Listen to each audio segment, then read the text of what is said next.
Hey, my creative friends. My name is Shannon from Shannon Studio. And ever since we've had the self-isolation going on, my videos have been terrible at staying connected. So I'm trying something new tonight. We'll see how it goes. I started the video a few minutes ago and it just disconnected me and wouldn't reconnect. So we'll see how it goes tonight. Where are we? Okay, so I was just like, it just throws me off a little bit, but I will come back to us. So anyways, there was a point in time where I read this article by this, I gotta find where he is, what his name is, Michael. It's a long name. He's very famous for his book is Flow and Psychology of Discovery and Invention. And that's the name of his book. And his name is a very complicated name. I think it's Russian. And I don't know how to pronounce it. But I think he goes by Michael. He has this book. And I read an article. Hey, Trisha. I read an article by someone who read his book or read parts of his book and then took made an article from that. And I remember at the time when I read this article, I was like, finally, I feel like somebody has described me. And it's all about creativity, the book is. And it felt so good that to finally have somebody who that I felt like I could connect to because they understood what I was like. And it was so, I don't know what it was about that just made me feel like somebody understood me. So, but we're going to go over some of those things and what they are. But I wanted to preface it with this that he says in this book. He says creative people tend to, that's not it. These qualities that are found in creative people, these qualities are present in all of us. But usually we are trained to develop only one pole of the dialectic. So only one side we're usually taught to develop and not both sides of that pole. So I just want to preface this that everybody has these qualities. It's not just like creative people are the only ones that get it and so they are the only ones that can have access to it. It's really, they're the only ones who have accessed it. But that doesn't mean that, doesn't mean you can't. Doesn't mean that it's not available to everyone. So I just want to preface that so that you understand when we're talking about these things, it's not because he has another quote that I'll read now too. Creative people show tendencies of thought and action that in most people are segregated. So it's usually they're restricted, it's separate, it doesn't, and they are maintained separately. Okay, so creative people show tendencies of thought and action that in most people are segregated. They contain contradictory extremes. Instead of being an individual, each of them is a multitude. Now, that doesn't mean you have multiple personalities. It just means you're creative. So the idea is that, I loved this quote, create contradictory extremes. And I like it. He didn't just say just contradictory, but it's contradictory extremes. I feel like sometimes I'm extreme. People who know me personally might agree with that. It's just like I go phew one way and phew the other. And that's really a lot of what being a creative person is. It is kind of those opposite, they call it convergent and divergent thinking and being. So, and I think all those thumbs up were for the people that know me on Trisha. So the yin and yang, the masculine side of positive, bright, and the feminine side of darker, moodier sort of thing. So it's these opposites. And so often I have felt that opposite pull.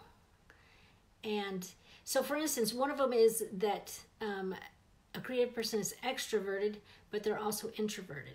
And I remember telling people I'm an introvert. But if you would see me, but if you would see me speak in front of a group of people, which I have done often, you wouldn't think I was introverted.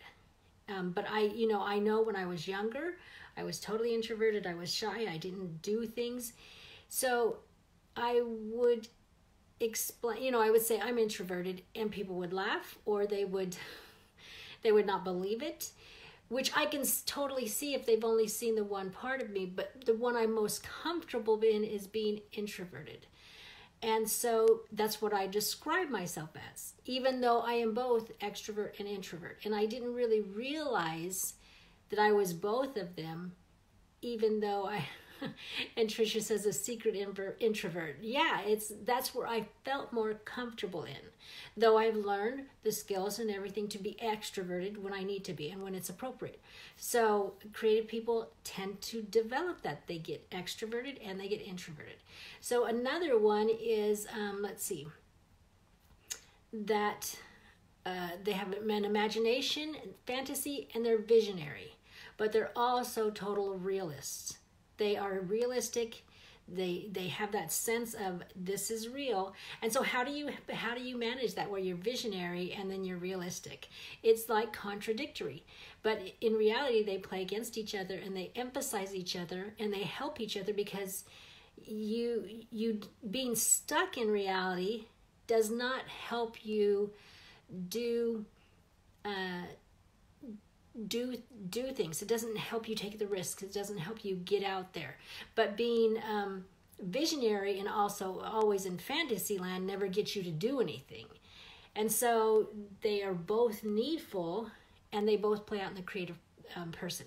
So what are some others? They are intuitive and yet rational. They are irresponsible and responsible, which sometimes I would say that to myself. I'd say, doing a little self-talk, you are so responsible. Why did you do that? Why did I do that irresponsible thing? It's like, what happens?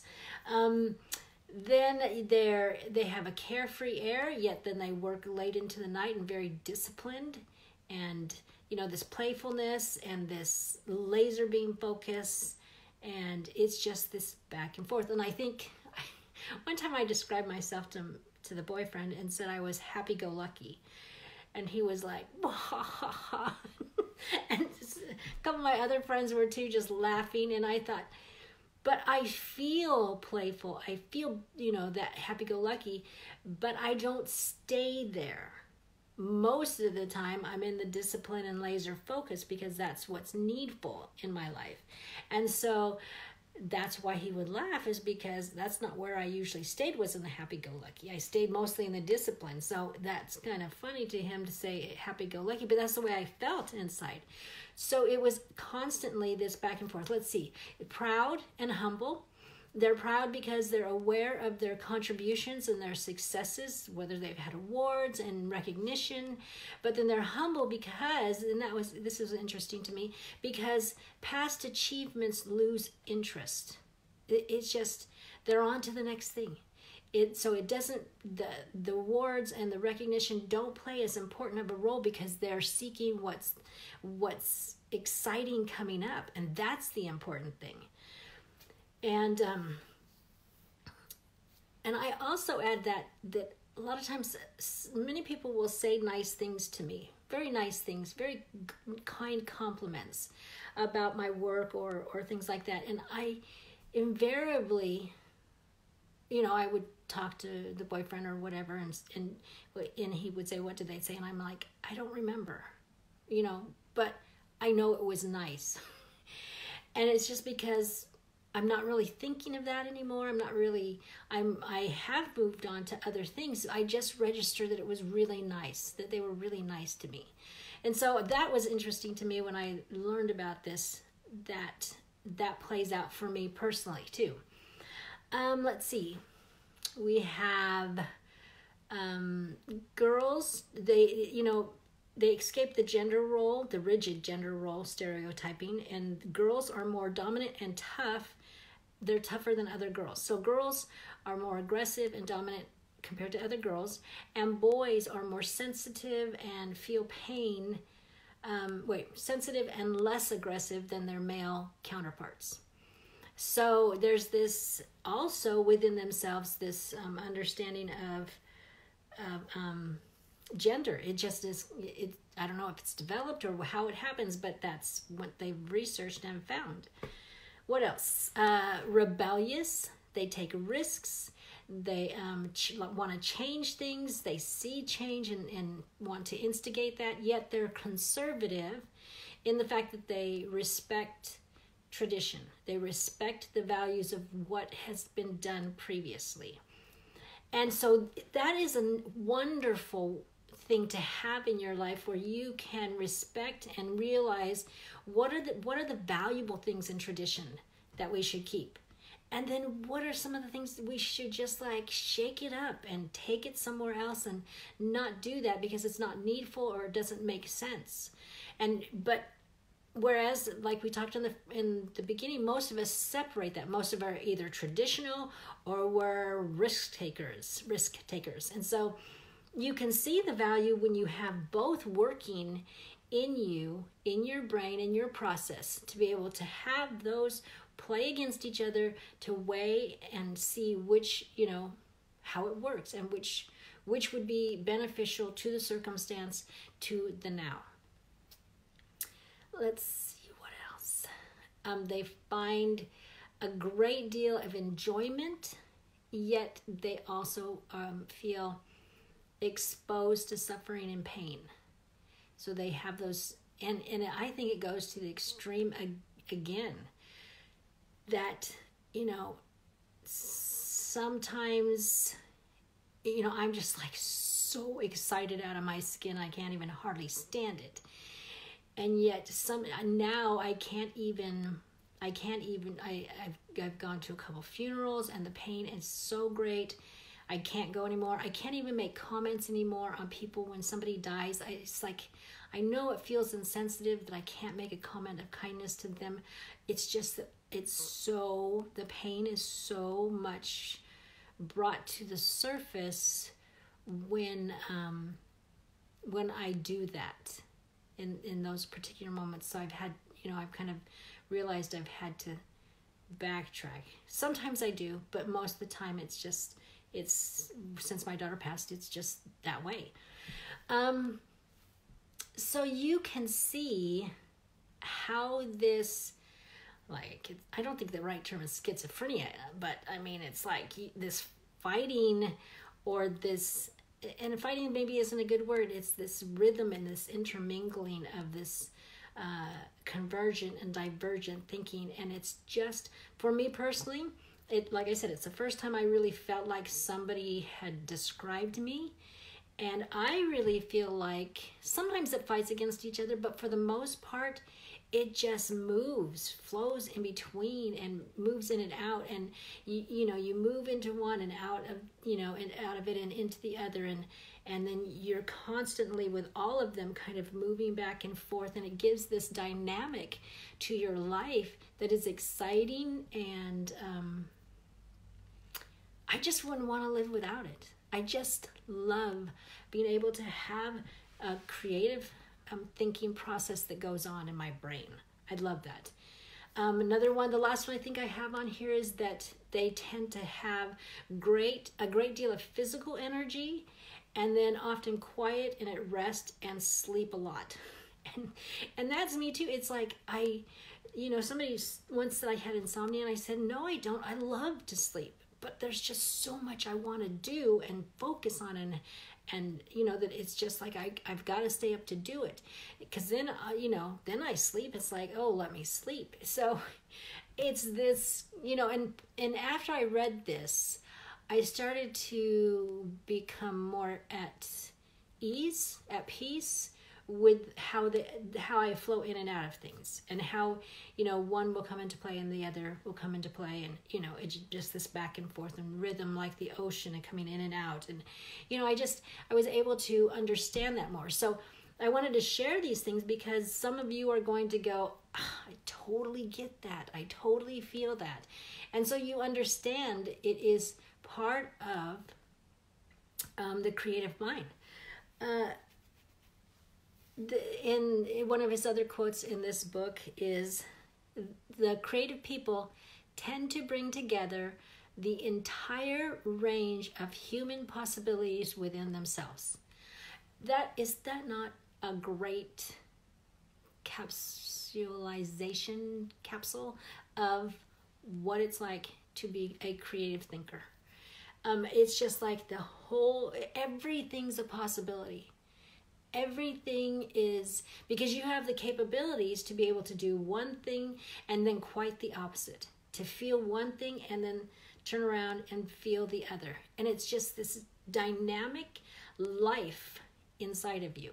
And that's what I feel like being creative is. It's really feeling alive. And that's where I think this comes in. And I think that playing against each other, that little tension, but then that rhythm, and I just think it is being creative is being able to feel alive and have experiences and to see how they fit into the context of a creative life. So that's just the tip tonight, to show that creativity has dual sides, yin and yang sort of thing, and that you're not a person with multiple personalities, you're just creative, and that we should lean into it. We should understand it and lean into it and develop those sides and be happy we can develop them, because they're really beneficial to us. So that is the tip tonight. So tell me what you think. Have you ever felt those kinds of things, that kind of pull or that kind of friction? Have you ever felt that from kind of opposing things inside of your thinking or your process? Have you ever experienced that? So let me know. I kind of laid out all my experiences with that and how I feel about it. So let's hear what you have to say. And remember, you have a creative heartbeat, so listen for it. And the video was great. I did something different. My husband suggested to try something else, and I did, and it did not cut out on me tonight. So I think we found a win. So I will be back tomorrow. Bye.